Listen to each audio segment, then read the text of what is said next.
already uh, already he has conducted quite a good number of programs of this kind, both physical programs as well as programs through webinar mode. So thank you, Ram, for your wonderful introduction. Without wasting time, I will start sharing the screen. Uh, can you see the screen, Ram? No, sir, only browser is visible. Your PPT is not shared. Wait. Then I'll have to stop Close sharing the browser. and start with that Yes. PPT. Okay, I will do that. Now can you see the Yes, sir. It's visible now. PPT? Okay.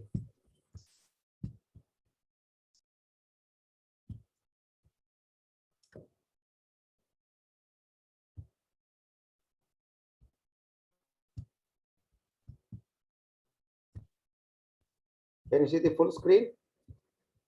Yes, sir. Okay, right. Yes. Friends, good morning to everybody. As already announced, the today's talk of mine is on e-resources for academics and research. Well, this has been sort of a flagship program of mine, uh, wherein I have delivered this talk on almost the same topic n number of times in n number of campuses, both physically and in webinar mode. But every time I deliver a talk on this topic, you will find at least some 20 to 25% of the content will be new one or little bit changed.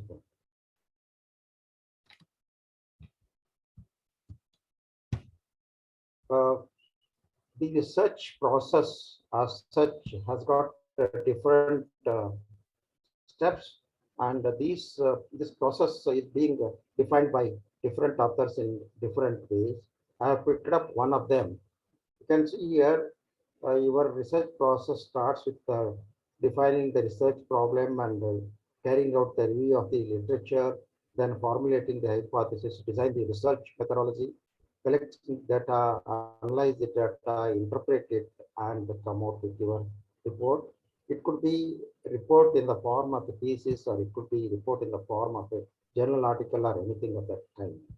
But you should remember that every stage of the research process, you need the information, you need the resources. So whether it is defining the research problem or review of the literature, you need to consult a lot of literature already published and try to come out with your own problem. For example, before actually you start the work on any topic, your guide will tell you to carry out the literature review and then come out with the possible titles for your topic, for your research, wherein you will go through a lot of literature published in various journals and in other forms of documents as well. You will also consult a good number of databases for that purpose, and then come out with your synopsis. And after that, you will further refine it, and the process keeps on changing till you submit your thesis.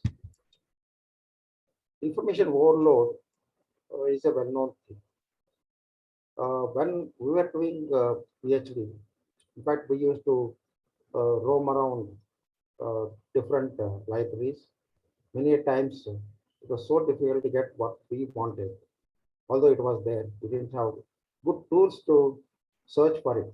But now, thanks to internet and a lot of developments in database, whether it is a bibliographic database or a citation database, or for that matter, full text database.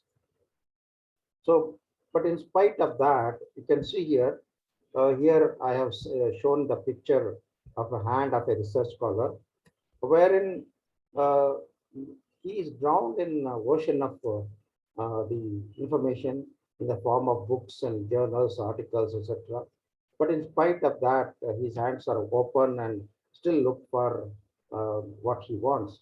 This only means that the information overload is so much that whatever you want to search, it's like searching a needle in the haystack. So this is where actually the databases will come to your rescue, and this is where actually the knowledge of the librarian comes to your rescue.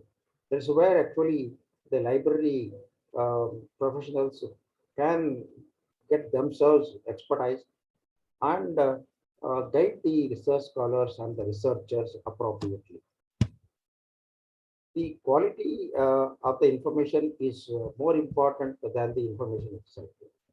This is obvious because when you search on internet, whether it is a Google or Google Scholar or whatever it is, you'll whenever you search on any topic, you'll find thousands and thousands of references. That's where actually this definition or this quote, the quality of information is more important than the information itself also. Quality data or the information decreases the risk and can result in consistent improvement of one's own results. My presentation in this talk is an awareness attempt in the direction of breaking down the most common barriers of learning. And this only means that apart from talking a little bit about commercial information sources, I'll be talking about the open access resources with a stress on that open access content. And I'll also cover uh, the open access content of a commercial publisher to a certain extent. Where you take any commercial publisher, they have certain percentage of open access content. I'll be explaining that with the appropriate slide. Why we need e-resources? Usually, when we used to subscribe to the printed journals, they used to take a few months to publish it, and again another 3 to 4 months to receive it through C-mail or A-mail, airmail, etc. That used to be the case. But the day the concerned issue of a journal is ready, you can access the concerned journal. And it's also a question of convenience of use, portable and mobile accessible. It's a boon for visually challenged reader because whenever you search or something of that kind, there are facilities even to make the system to read loudly for the benefit of visually challenged or otherwise even the normal persons. One will have extra features like search facility, links to the databases, and supplementary information, etc. You will also have interactive resources many times. Links to the references and the full text. Suppose you are reading a full text article. Down below the article, you will have list of references with links to the concerned full text. If it is open access, definitely can directly have it. Otherwise, if it is a commercial one, it will take you to the concerned commercial database. Then you'll have to use your credentials and have access to the full text. Access to a wider range of material. This is another important issue.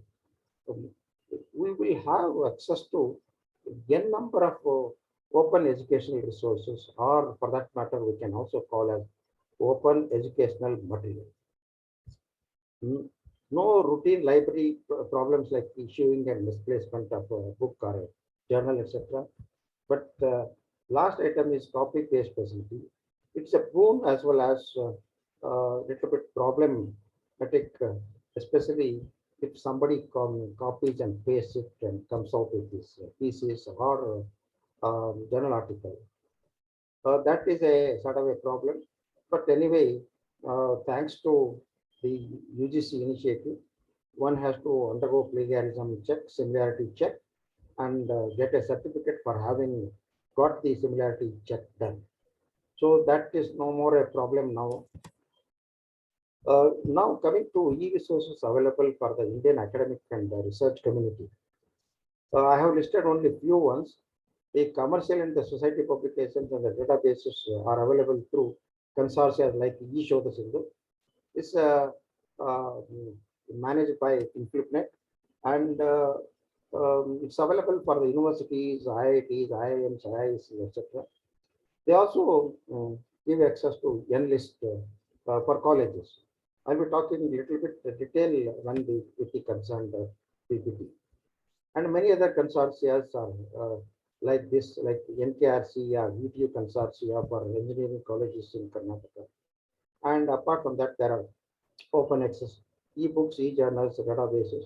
I'll be concentrating on the last part of it, basically. Though I'll be talking a little bit about the commercial ones available through each of the Sindhu, etc.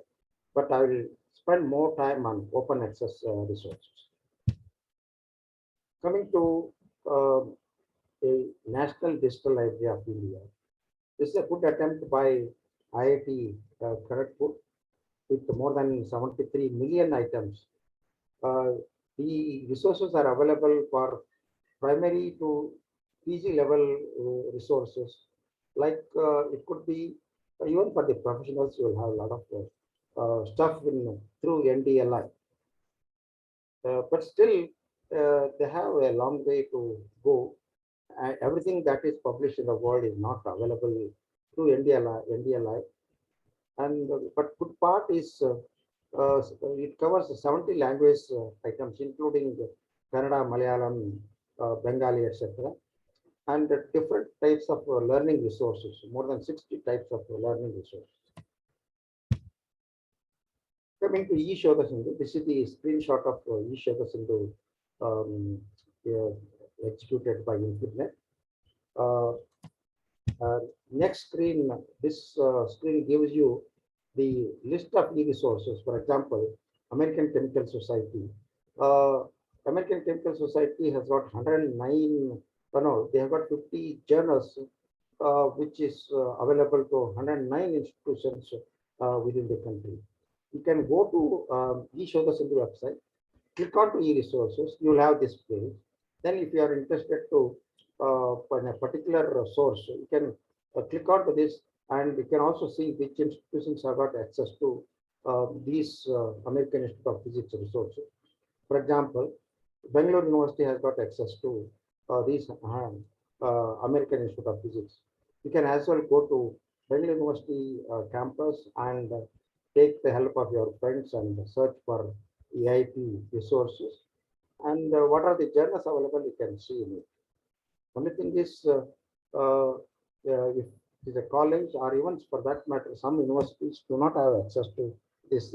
All the universities, out of some 900 and odd number of universities in the country, only something around 250 to 60 universities have got access to these all these resources. Unfortunately, due to funding problem, some of the resources have been discontinued. Like for example, Elsevier journals, we had access to more than 1,000 journals earlier. It's all discontinued. Emerald, they stopped access to us. Institute of Physics, Siam, Royal Society of Chemistry, Blackwell, 908 titles have been discontinued. But these are the resources available for us. For example, American Institute of Physics, 19 titles. American Physical Society, 17 titles. Annual reviews is one of the good source for researchers to start with. It publishes more than 50, out of which some 43 titles are available for us to search and download the full text. See, whenever you start your PhD work or your literature review part of the work, then you will consult some books, reference books or encyclopedias, and then better to go through reviews. Reviews not only published through annual reviews, a good number of journals, including Nature and other sort of journals, they also publish review articles.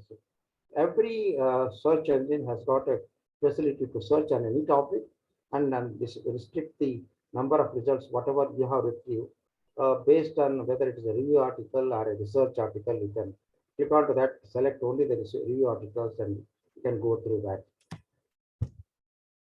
JSTOR is accessible through both eShoda Sindhu for the universities, as well as it is accessible through Enlist program, which gives access to more than 12 million articles. Enlist, this is the screenshot of Enlist, that is National Library and the Interactive Services Infrastructure for Scholarly Content, which gives access to more than 1,64,000 ebooks and 6,000 journals. You can see here more than 3,540 colleges have become the members of Enlist, but unfortunately, this is a very small number.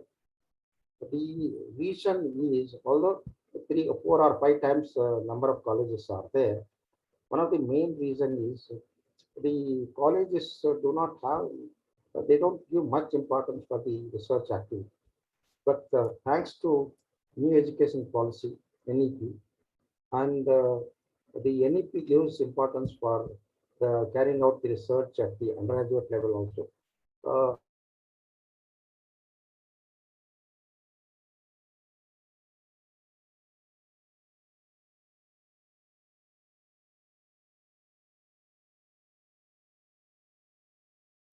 That's a very, very pitiable condition.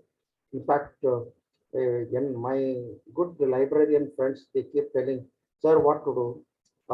We had access to that. Our college people did not agree to renew it. That's a very pitiable condition, because for 12B, 2F colleges, you end up paying something around 5,000 and odd. For unaided colleges, you end up paying something around 34,000 rupees or so per annum.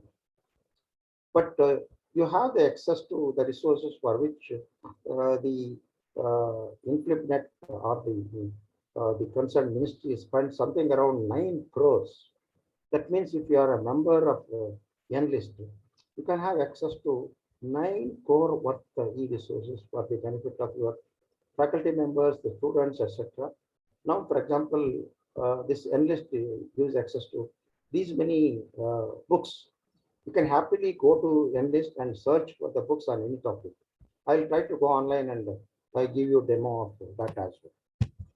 These are the Enlist resources. 6,000 journals of different publishers like AIP, Annual Reviews, Indian Journals, Institute of Physics, JSTOR, Oxford University Press, etc. And these are the 1,64,000 ebooks by different publishers and as well as aggregators like eBrary, etc. You can have access to that.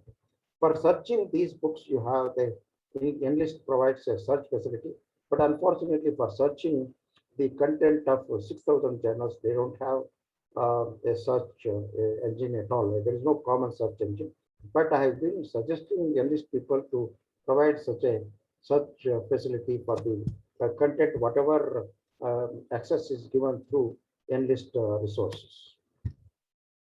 SciFinder, this is a chemical abstracts database, one of the oldest one, and these are some sort of a Bible for the chemistry and related subjects like biochemistry, chemical engineering, material science, nanotechnology, physics, environmental science, etc.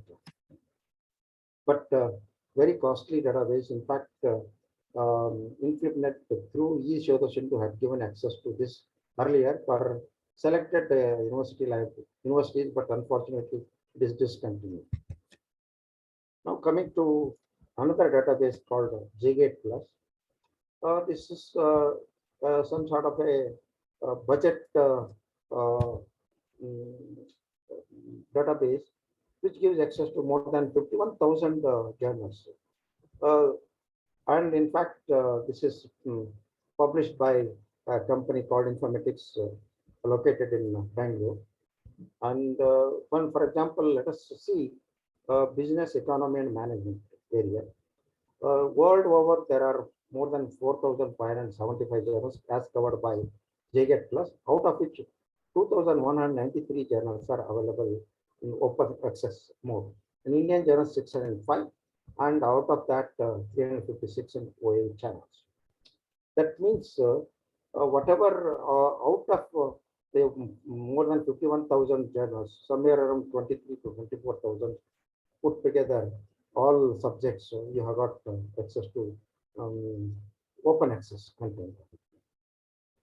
Uh, and same is the case with the Indian journals. More than 5,000 Indian journals are covered in this. Uh, Almost 3,691 journals are in open access channels. That's Indian journals. That means if one subscribes to JGate Plus, you can search the entire content of this 51,000 journals. And it's as good having a common search engine for more than 28,000 journals. See, open access journals, you don't have to come through uh, JGet Plus at all. But having a common search facility for so many journals may not get it. Of course, DOAJ also does the similar sort of a thing, and which gives facility for searching those 15,000 or so. The entire content may not be available to the full text, but one can as well search through DOAJ. But here, you can search that and see the abstracts, and the full text is available. You can see the full text and so on. Open access content from commercial publishers. Now, for example, Science Direct is a Elsevier platform which gives access to more than 31,000 journals. And one can as well visit Science Direct um, and search for it. And you may not have access to the full text of the entire content, but definitely you'll have access to some content of Science Direct as well. I'll go online and search some topic and try to explain. In fact, I had sent a message on the WhatsApp group concerned the Atal program. Some 6 or 7 people have requested for some search on their topics of their interest, which I'll be doing with a priority for them, and try to show the things as well. Now coming to Elsevier Science Direct, you can see here um, covering all subjects, all domains. More than 4,300 journals are covered, and out of which 990 journals are available in open access. That means, and apart from that, 2,000 journals have got partial content in the open access mode. For example, a particular journal may not be open access, but certain articles for which article processing fee has been collected from the authors, that will be available in the open access channel. That's what it means. If you say, suppose you go to Science Direct and search for all these journals, and this the content of more than 990 journals plus some partial content of these many journals, you can have the full text as well. I will go online and give the demo to that as well. Springer Link, same is the case with this covers more than 3,700 journals and more than 286,000 ebooks you can access. But it's all commercial. There again, the open access content is available. One can as well explore that. These are the some statistics about the Springer publishers. Out of these many journals, open access 719 journals are there, and ebooks, of course, more than 286,000 ebooks. They have a very less percentage of ebooks content in the open access channel. Okay. Subject-wise breakup also I have given. My engineering, for example, out of 286 journals covered by Springer, 48 journals available in the open access channel. Out of 30,000 journals, only 79 books are available in the through open access channel. Taylor and Francis, its search engine platform is called Informa and covers these many journals and 4.6 million articles. Some percentage of T&F content is also available in open access. One can as well try this. Simply visit Informa and search for whatever you want. If the full text is there, there will be an indication.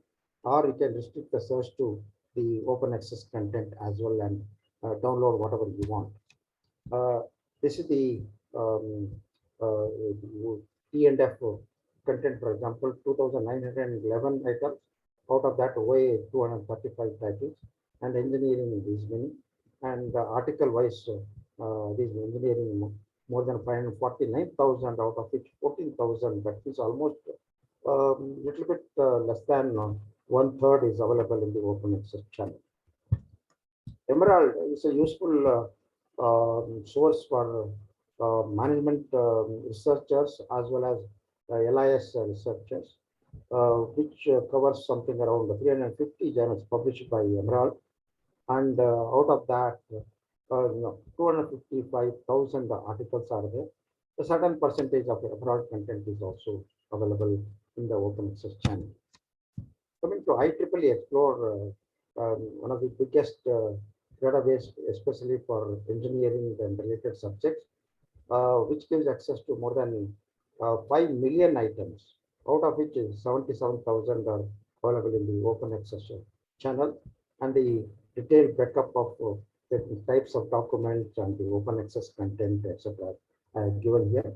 I'll be sharing this PPTs. You don't have to really bother about it, so that you can definitely make use of these those sources and their addresses, etc., and explore yourself. PubMed Central, PubMed and PubMed Central. One is indexing database, another is the full text database. PubMed Central gives access to 6.4 million articles, and which covers something around 2,397 full text journals, and 331 NIH portfolio journals, and more than 7,300 select deposit journals. ACM Digital Library, which covers something around 50 ACM journals. You can go to ACM Digital Library, search for any topic of your choice, and here also you can restrict the search to the open access part of it, and download whatever you want. But if you have got access to ACM journals, you can as well click on to the full text of any journal you want, and then you can have the full text access. So coming to Scopus, Scopus is a bibliographic and citation database published by Israel. It's a very popular one. Earlier we had, now also we have, of course, the other one, but that is becoming less and less popular now. Scopus covers some journals, something around 39,237 journals, out of which 5,598 journals are available in the open access channels. So if one has got access to Scopus, of course, Scopus is a very costly database. If anybody has got access to Scopus database, can search on any topic and download the content, although you are not subscribing to all the journals.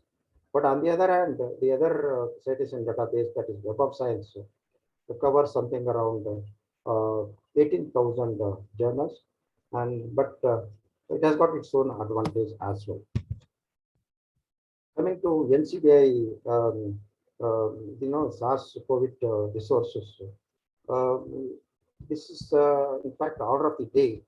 Everybody, irrespective of whether one is working in management area, or whether one is working in engineering area, or one is working in nursing area or medicine area, one would like to have access to the COVID-related resources. And different, you can hear the statistics of SRA runs these many resources. Nucleotide records, so many are there. In fact, this is a bit old one. This could be much more now. So now I'll come to Pirate Bay of Science.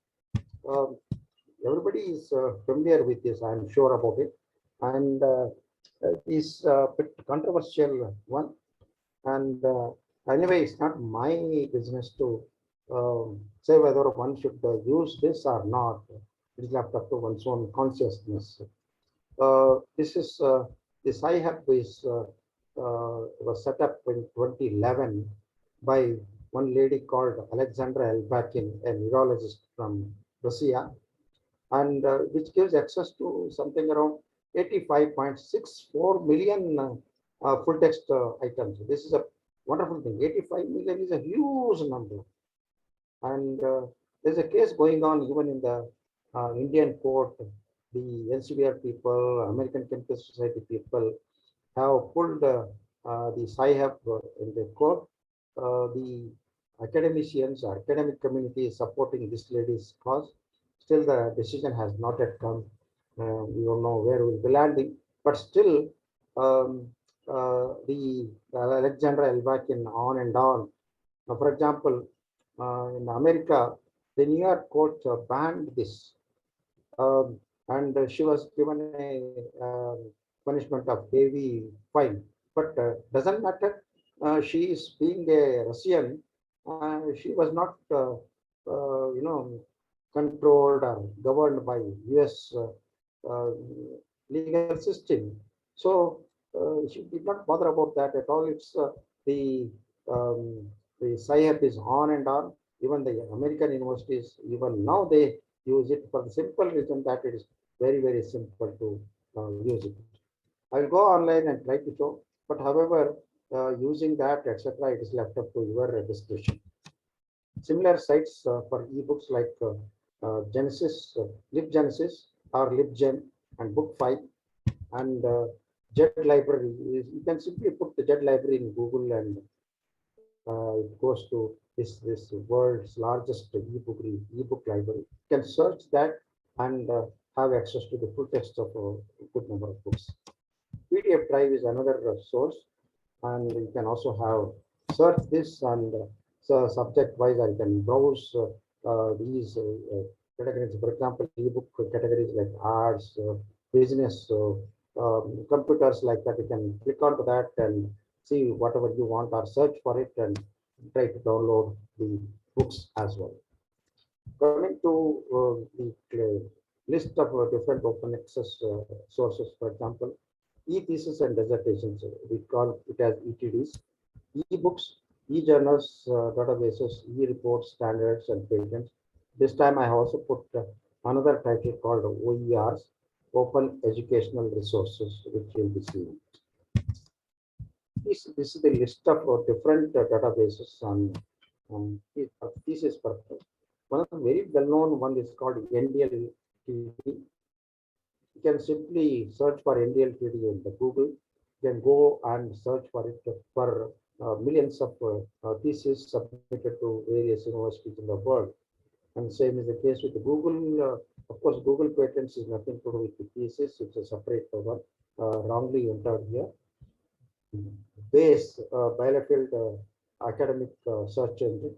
And this is a wonderful database which I'll be giving a demo on it. In fact, this slide seems to be the word one. And now, as on today, there are more than 11.6 or 7 million items for the thesis, out of which 60 to 78% of the full thesis are got access to the full text. So other thesis sources are I have listed here. This is Bielefeld Academic Search Engine or simply BASE. You can visit that. You can search through Google, simply search for a BASE repository. This gives access to more than 274 million items of all different kinds, and out of which 11.69 million are theses. I'll go online and try to search on some topic. This is eShoda Sindhu UGC Implement initiative. This gives access to the full text of thesis submitted to different universities in the country. It's a good attempt by Implement people. It's a really a wonderful database. I'll be probably going online and trying to search some topic on that. Coming to ebook sources, there are good number of sources like Director of Open Access Book, DOAP, Project Gutenberg, Jet Library, Library LibGenesis, Internet Archive, Springer OA Books and Open Library, Hathi Trust Digital Library, and so many other sources are there. This is the screenshot of DOAB, Director of Open Access Books, and I'm sure I'll be in a position to give the demo of this as well. 1 minute. Okay. I'm keeping the watch in front of me so that I can restrict myself to the allotted time. Uh, Director of Open Access Books, uh, Project Gutenberg. This is a wonderful initiative. Simply put, Project Gutenberg in the Google search box, and you will get into this, which gives access to something around 60,000 free books. Even the recent books published on different subjects, you can have. You can also browse the catalog by subject, or you can search by using the search box like this. You can see here, you can search for it. Coming to open education resources and the types. In fact, I should be thankful to Dr. T.S. Kumbar, who delivered a talk just 2-3 days back.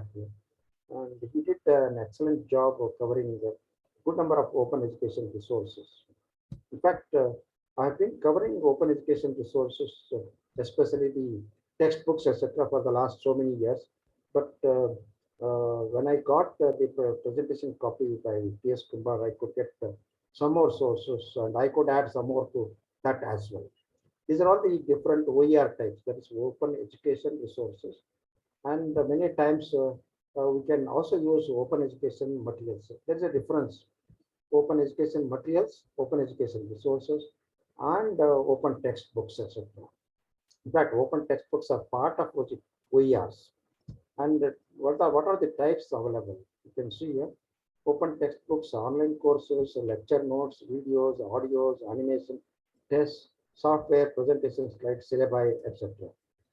But what do you mean by open education resources? They are nothing but teaching materials publicly available online through open access channels. There are 5 R's of OERs. It's a right to retain. You can make, own, control whatever you want. You can have the control the content. You can download them, duplicate them, store them, and you can reuse them, use it in a wide range of ways, or in a class, or in a study group, or in a website. You can use these resources, no restriction on that. You can revise them, you can adapt, adjust, and modify the OERs the way you want. You can also remix, combine the original and revise the content and put it in another source. You can as well do that. Okay. So this sort of things are available for OERs. So 5 R's for OERs.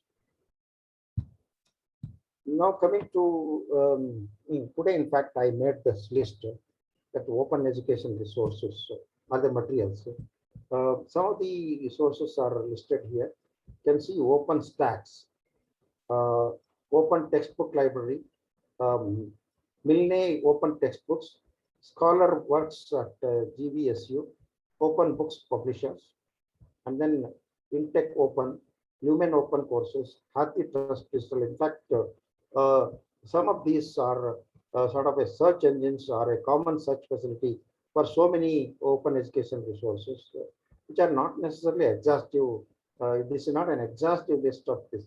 Whatever I found through my search, and also referring to Dr. Kumbar's presentation, I have listed here.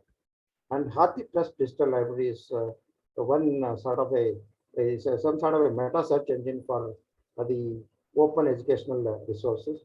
And so is the case with Merlot Multimedia Educational Resources for Learning and the Online Teaching, and Mason OER Meta Finder. Of course, this is a meta search engine which searches so many open educational resources, including the open textbooks, etc. And I will go online and try to search that as well. This is the screenshot of OpenStax textbooks, and you can see here this is put up by Rice University, and 62 books covering subjects like maths, social science, humanities, science, business, and high school level as well.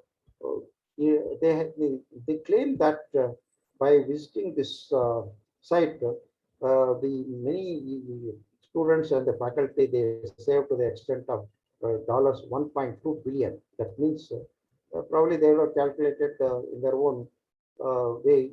If suppose somebody downloads a book, they may calculate the cost of the book and try to arrive at this figure.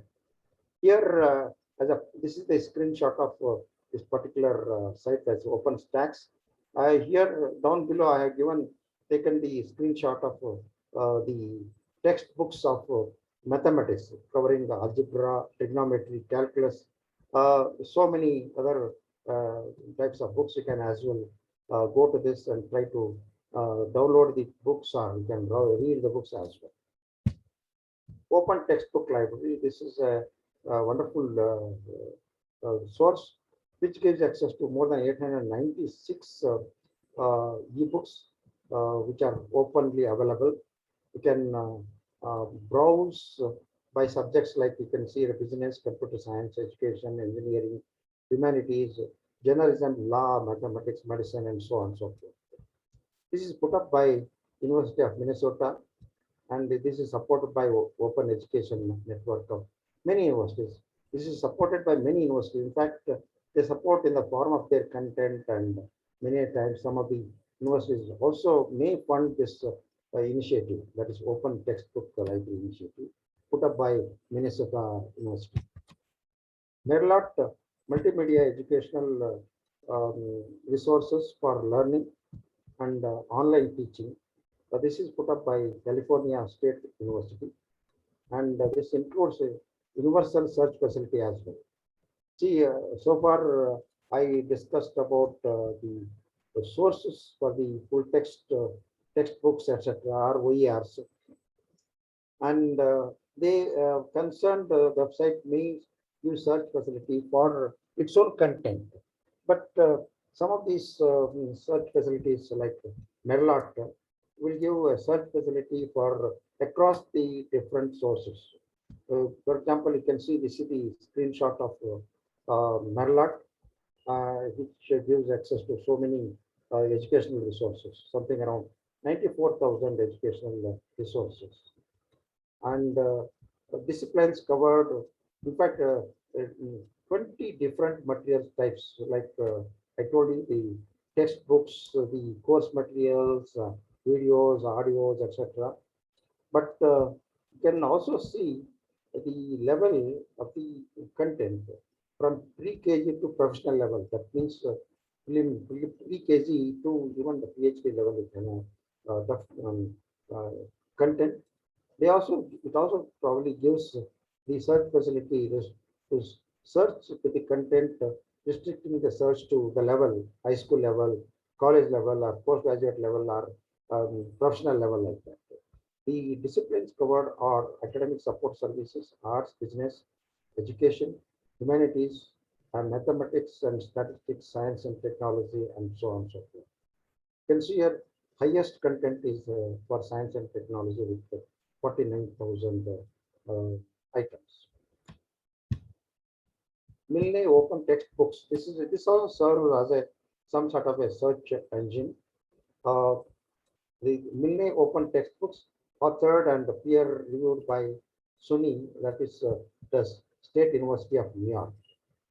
And in fact, a good number of universities support this.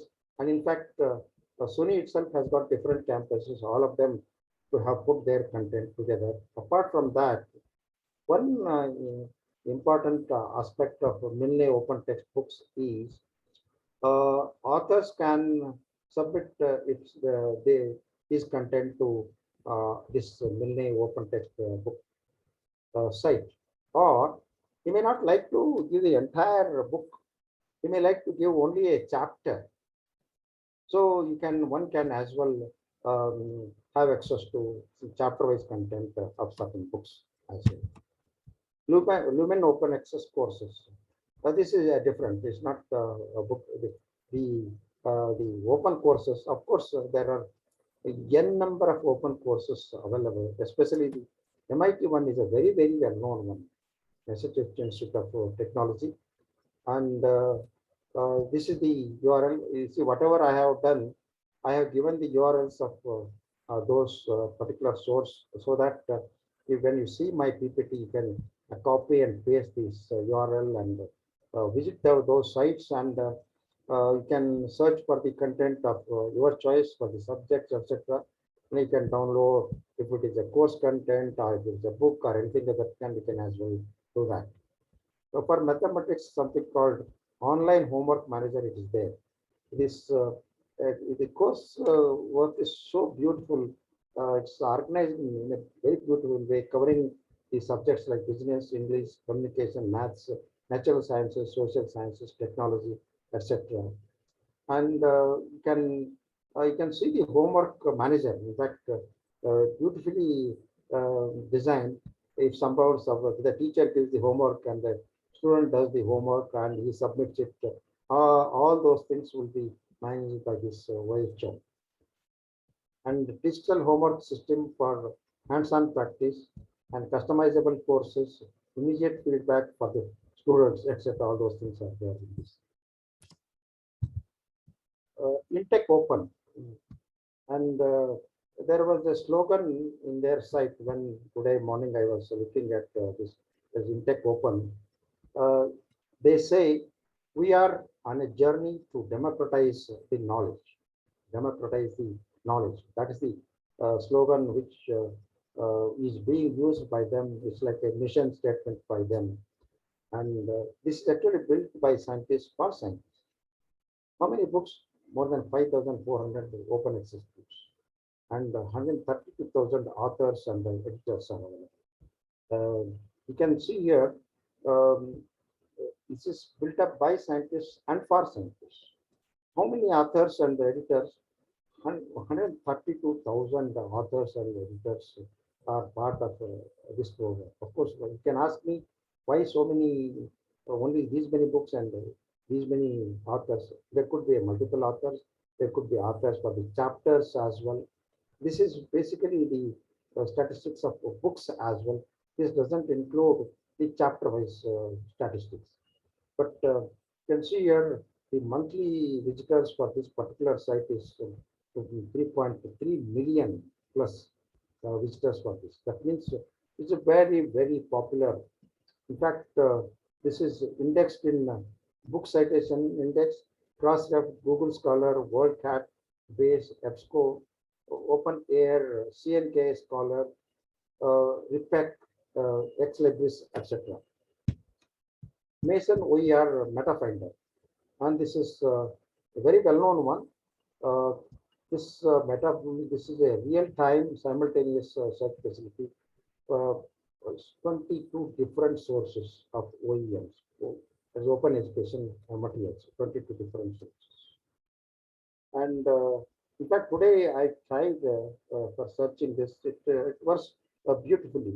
You can see here the OER repositories covered include OpenStax. I told you by showing the earlier slide. OER Commons, MERLAT, Hathi Trust, DPLA, Internet Archive, NYPL Digital Collection, New York Public Library Digital Collections. I'll go online and try to get the demo on this as well. Hathi Trust Digital Library. This provides access to more than 17 million digitized sources in partner with academic and research institutions.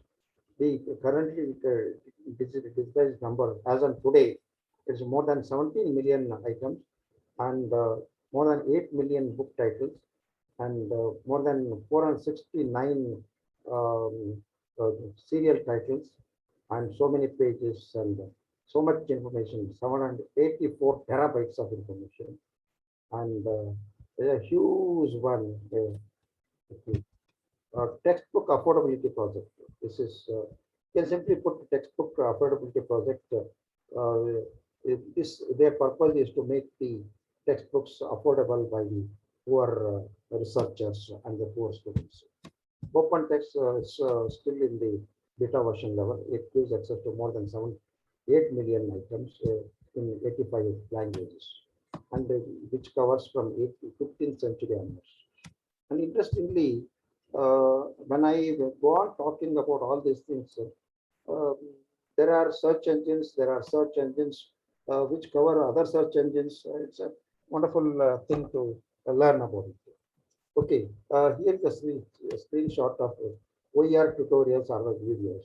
Beautifully, somebody has put a videos for different, for example, OpenStax, I told you, Open Textbook Library, and Oasis. This is a search engine. Oasis is a search engine for searching OERs, that is open access resources, and Mason OER MetaFinder as well. You go to this particular site and click onto that, it will run a video for this OpenStax by giving the details about its coverage, how to search, etc. All those things you can have it as well. Internet Archive. I'm one of the big fan of this particular, one of the biggest digital library of the world. Search history of mankind of 500 billion web pages. I will go online and try to give the demo on Internet Archive as well. Coming to open access journals or the databases, the repositories. DOAJ, Director of Open Access Journals, most of you are familiar about that. Base, Biofield Academic Search Engine. This is not just meant for open access journals. It covers open access journals, open access books, open access theses, and a lot many other things as well. I'll be going online and giving a demo of base as well. Hindavi Publishing Corporation, Indian Academy of Sciences, NISCARE journals, Springer Open Access journals, Indian National Science Academy journals, Public Library of Science, PLOS, and RIPEC. Of course, this is not a very exact, very small percentage of list of sources for open access journals, databases, and repositories. Of course, repositories, thousands of repositories are there. We call them as institutional repositories. Repository could be a subject-based repository, like for example, Biomed, or there could be something related to medicine as well.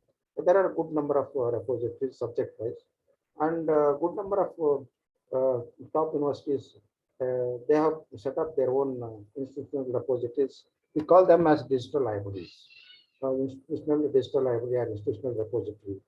And even in India, we have good number of digital repositories.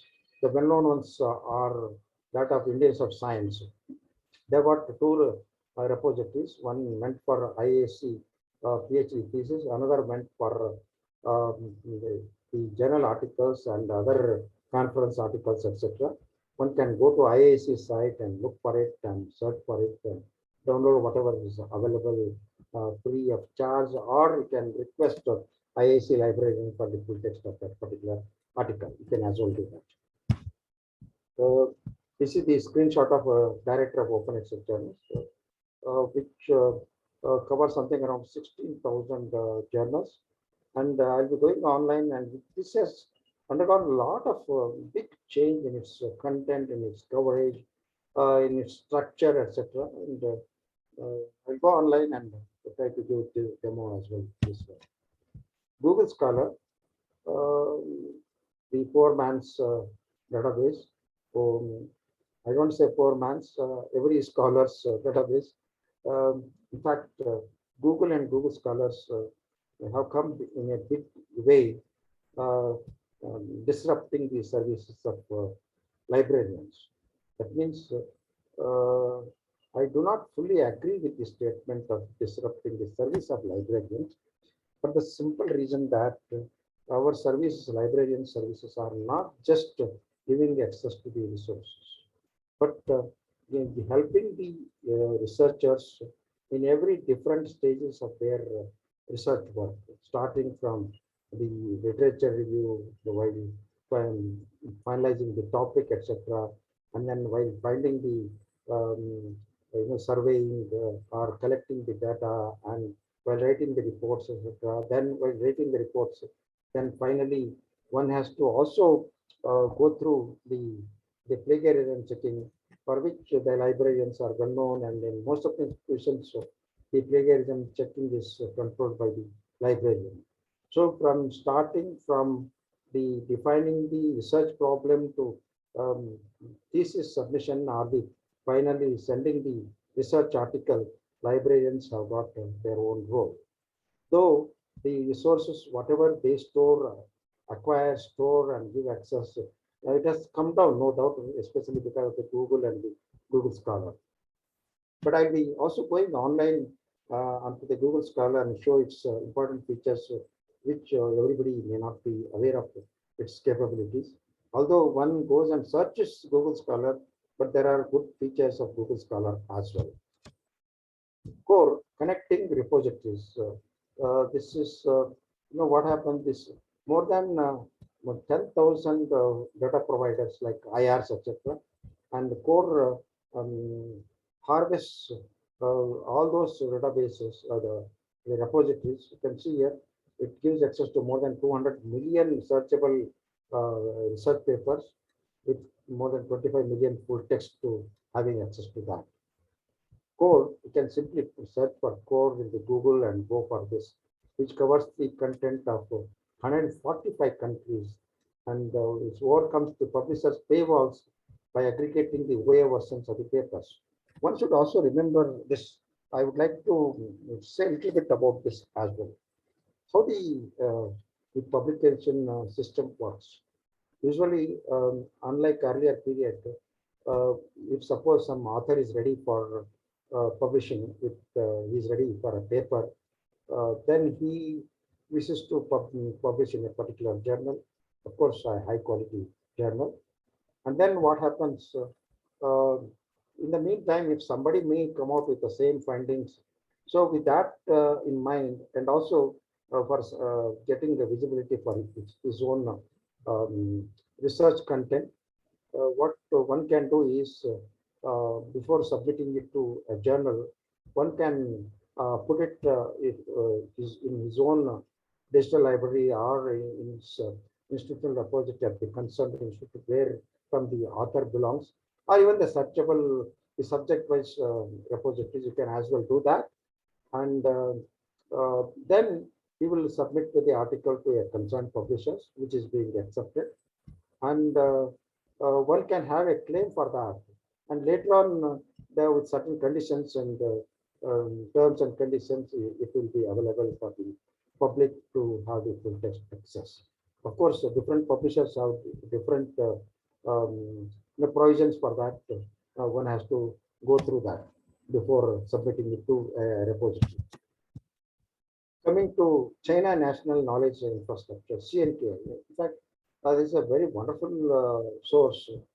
I've been talking about this and using this for quite some time. Maybe for the last 1 year or so, I've been using that, and this covers almost 90% of China's knowledge. And the mass digitalization of journals and dissertation patents, especially Chinese one. 94% of journal citation reports and 80% of Scopus journals are covered in this Chinese CNKI. More than 8,820 Chinese journals with 56 million articles. One can search through this, and if you have got full text access, you can as well have that as well. 38,000 national and international conferences giving access to 3 million articles. You can search through CNPI, and more than 29 million patents you can have. The patents of different countries, including US, probably Indian one also. I not tested the Indian patents, but definitely it could be there as well. Parrot 2 cluster engine. This is a wonderful facility which organizes the search results into a thematic folders. You can see here, I have searched for a topic called vernacular architecture. In fact, I did this search, and then it gives different folders. You can see vernacular materials, architectural styles, so many items, different thematic topics, and the number of items concerned as well. One can click onto this and go for only those items, or you can have a tree map of that and a pie chart of that. I'll go online. If somebody has requested some topic, I'll be using somebody's request for this particular search engine.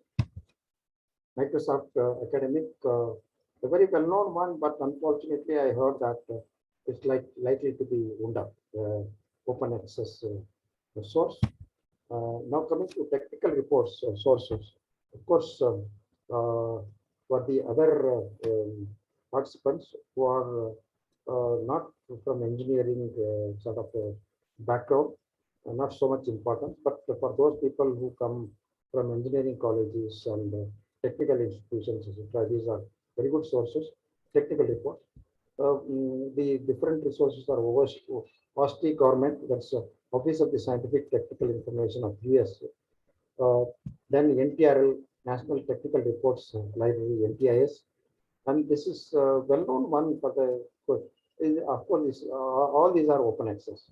Advanced technologies and aerospace collection, and very, very well known and a huge one is that of NTRS, the National Technical Reports Server.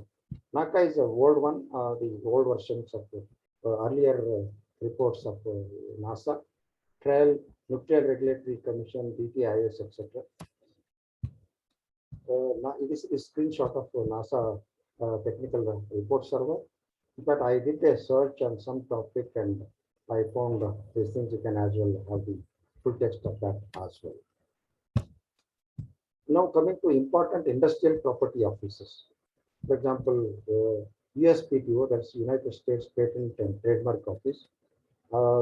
Interestingly, earlier I knew when I was working at NAL, I had come across many requests.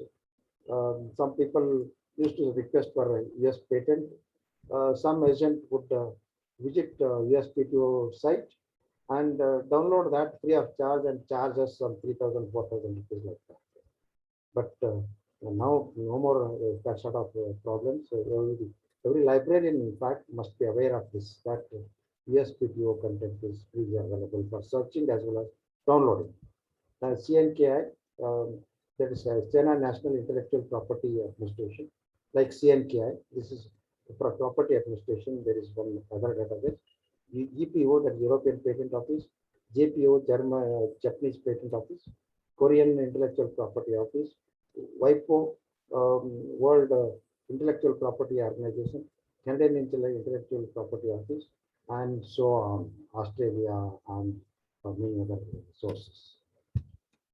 IP databases, PatentScope, Global Brand Database, Madrid Monitor, Global Design Database, Hague Express, and Login. I given the URLs of these resources. Coming to some selected patent sources, for example, Google Patents. So this is, anybody can go to Google Patents with this URL, or simply put Google Patents in the Google search engine and you land in this. You can search, which covers something around 120 million patent publications covered by more than 100 patent offices in the world. So you can search the patents submitted or patent accepted by different patent agencies in the world. Indian Patent Advanced Search System is a very good development. In fact, a few years back, I used to visit the patent office in Bombay, and once I also visited patent office in Calcutta. It used to be in a big mess, a lot of dust. They had simply piled up the patents in a big piles like this. It was a horrible situation. Thanks to the initiative of the concerned authorities, and now they have come up with a search engine for what we call as Indian Patent Advanced Search System. You can search on any topic, and then you can see the published ones or granted ones, etc. And if time permits, I'll try to go for this as well. Coming to standards and specifications, of course, this is again concerned to the technical people. IEEE standards, the ISO standards, or ITUT standards, military specs, Society of Automotive and SAE, aerospace standards, and ANSI, etc. But none of these are freely available. For every standards specification, one has to shut down the money. But there is a good search facility, IHS facility for searching these different standards published and supplied by different standards agencies. This is the screenshot of ANSI, that is American National Standards Institute. This is how it looks. You can also search or browse all those things. This is what I told, that IHS market standard store. This is like a shop, standard shop. You can go to this particular site. You can search on any topic. Then it takes you to the concerned standards office. You can order for that standard directly from the concerned standards office, or possibly through this IHS market. So it's a common facility for supplying the standards. Coming to preprint repository, I already mentioned you about this, and here I have got one screenshot of. You can see here I have listed about 5 to 6 repositories only. ArchiveOrg, this is a very well-known one, the oldest in the world. NARCIS and OpenAir, China Archive, or Energy Archive, and the Tech Archive. You can copy this and paste it on your browser and have that. Yeah, I already explained you this procedure. You can see here. Rounds, first level, that's a preprint level. That means your paper is ready. It's not yet published. Still, it is a preprint. It's work in progress. And then you submit it to the concerned journal. Then it becomes a postprint. The postprint usually in the PDF form, as cleared by the publishers, may not be allowed to be put into the preprint servers like ArchiveOrg or institutional repositories. But some publishers, they don't mind for that as well. But they may have certain conditions that you cannot upload the post PDF of the concerned publishers for certain periods, say 6 months or 1 year or something like that. But usually preprint, quite a good number of publishers, they allow you to upload it into your institutional repositories.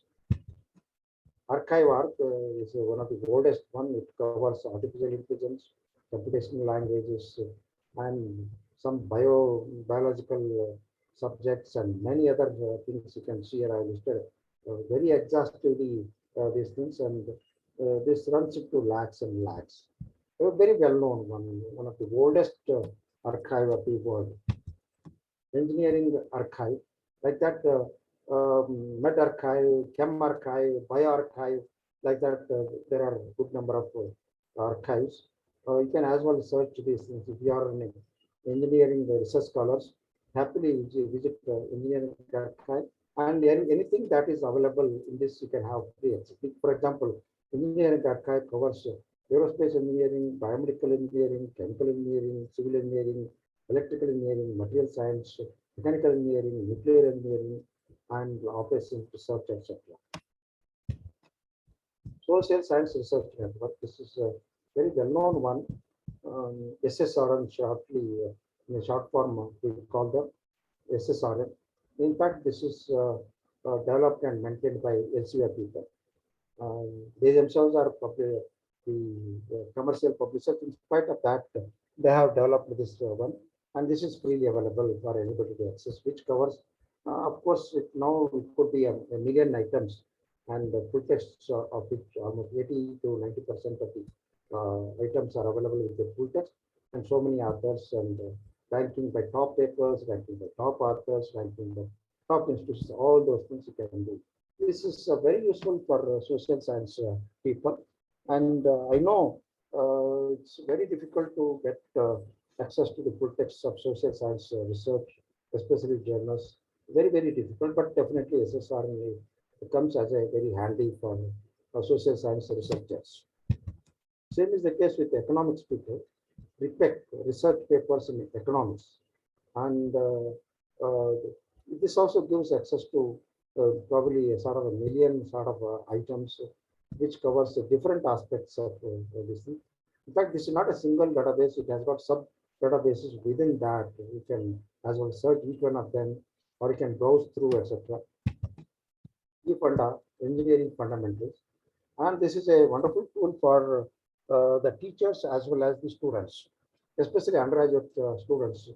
One can visit the eFunda and suppose he wants to find some basics about materials or the design center or the product and the industry, other magazines or the forums. It's a sort of an online destination for the college level engineering community.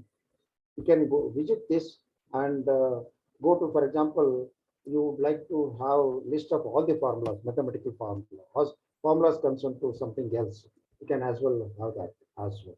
Definition of something, you can also go through this. PubChem, and this is some sort of a competitive product for chemical objects service people, like CAS, I can say. And this is published by National Library of Medicine, PubChem. That is open chemistry database published by NIH, and the records from data sources through government agencies, chemical vendors, and journal publishers. More than 111 million compounds are covered in this PubChem. This is freely available. Absolutely no need to pay for this at all. But this is basically some sort of a bibliographic database, which may give access to the full text or may not give. It depends. Econ which something related to business relation, um, a service for ZBW from Germany, this one, beautiful source for business people. World Bank Group, a lot of open, actually open knowledge registry, repository, 240 items on COVID related items I could find in this. You can go for country-wise information and lot many other things as well in this. UN data, United Nations data, country information. For example, I can search for India, then I can search for its demography or energy related information and gender information, etc. All those things you can have.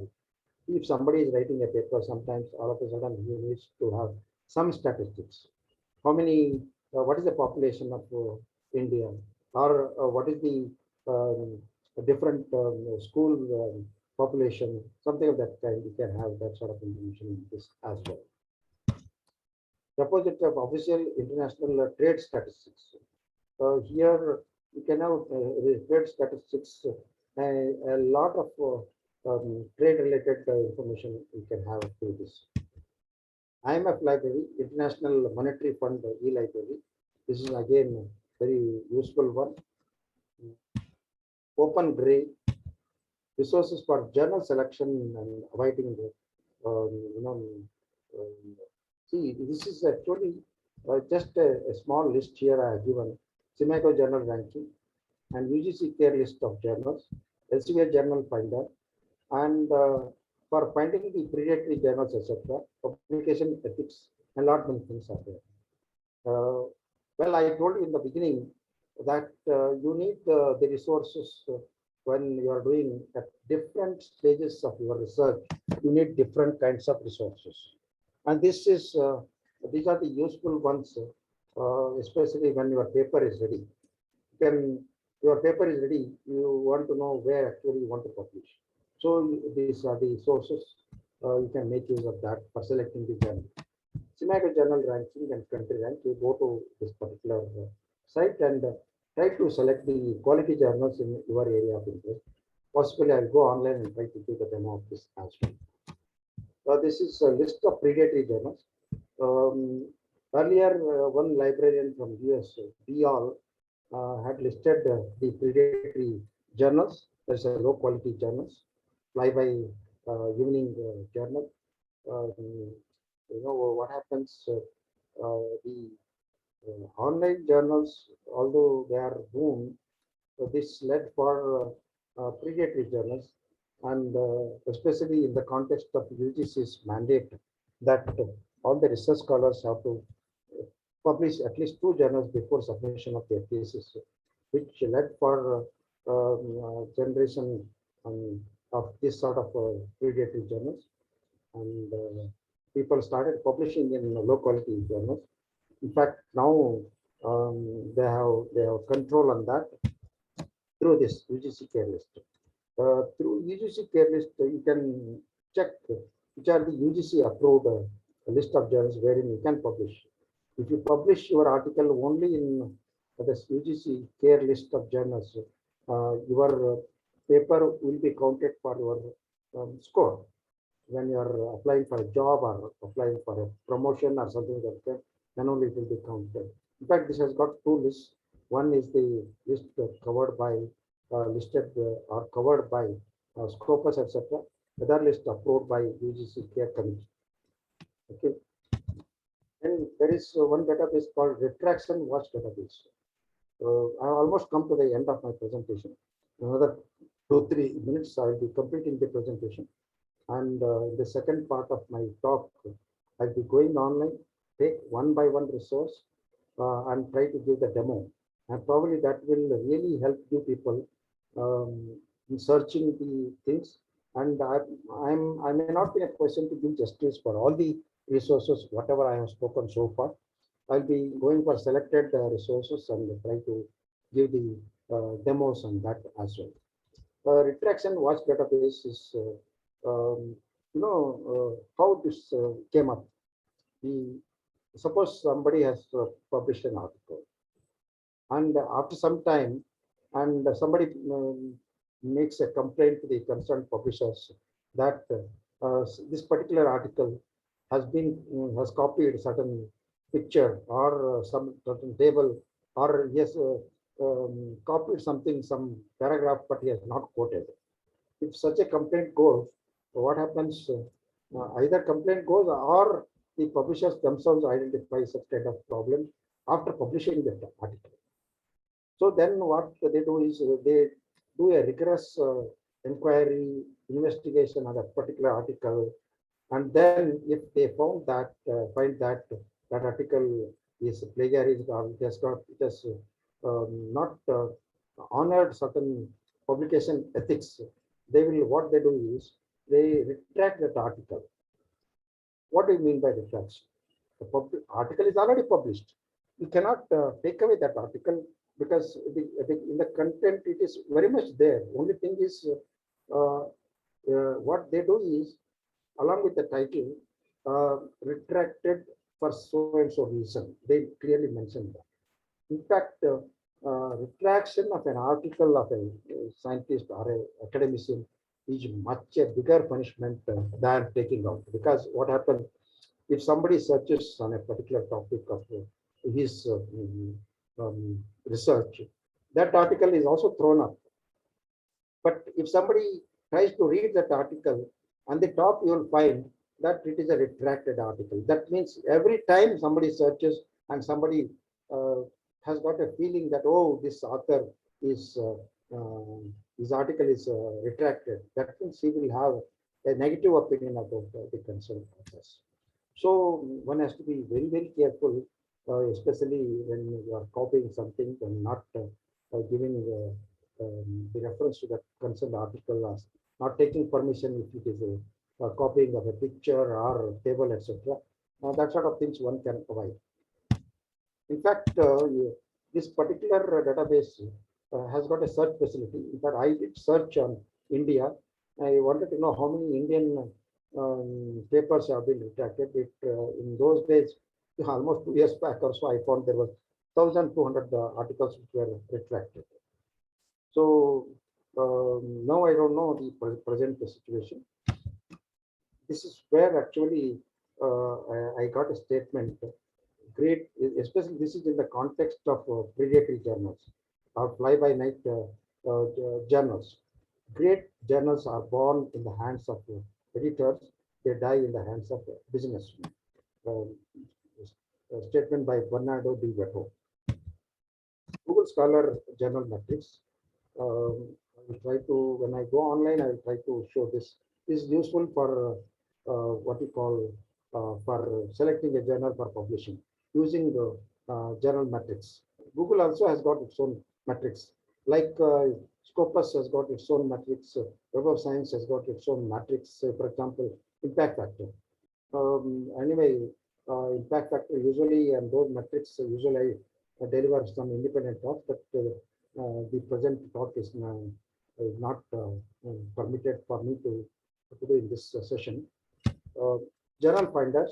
So for example, Elsevier journal finder, you go to Elsevier journal finder, you copy and paste the journal title, abstract, etc. It will suggest you a journal which could be of interest to you in the Elsevier group. But it doesn't mean that Elsevier will accept your article. It subject matter fits into that particular journal. That's all it says. Author aid. This is a good source for especially poor countries, and they also give support for different aspects of authorship. Coming to Indian e-learning platforms and research facilities, engineering virtual lab, 100 virtual labs. One can conduct 700 experiments using the virtual lab. Okay, I have given the this is actually Ministry of HRD supported one, and you can this is the URL of that. Then ISTEM, and this is Indian Science, Technology, Engineering Facilities Map. Swayam, most of you are familiar with that, a digital platform for distance learning. And new education policy has given a lot of importance for this. Earlier, we used to have certain minimum number of credits for that. Now, they have, I think they have increased the number of credits one can avail using this Swayam. eGyanKosh is now repository. Vidyamitra, this is a common search engine for different e-content Indian set up by IncludeNet. You can see here NPTEL or EPG Pathshala and many other content can be searched using a common search engine called Vidyamitra. Indian Research Information Network. Yesterday, you heard from Anand. I will not explain about that. We also could see the demo of that as well. Mendeley is one of the good source for reference management. This is not just a source for reference management. It is a good source for searching as well. And this is like a lifelong sati that a researcher has to get married himself or herself with this Mendeley if one wants to be a researcher throughout his career till the end of his life, possibly. One can as well maintain that. It will be a very good tool for a researcher to make use of it. And there's going to be a talk on Mendeley that Rupesh Kumar of Tumkur University will be talking on Mendeley. He will also give a demo on that, how to install Mendeley, etc. Please try to attend that session as well. And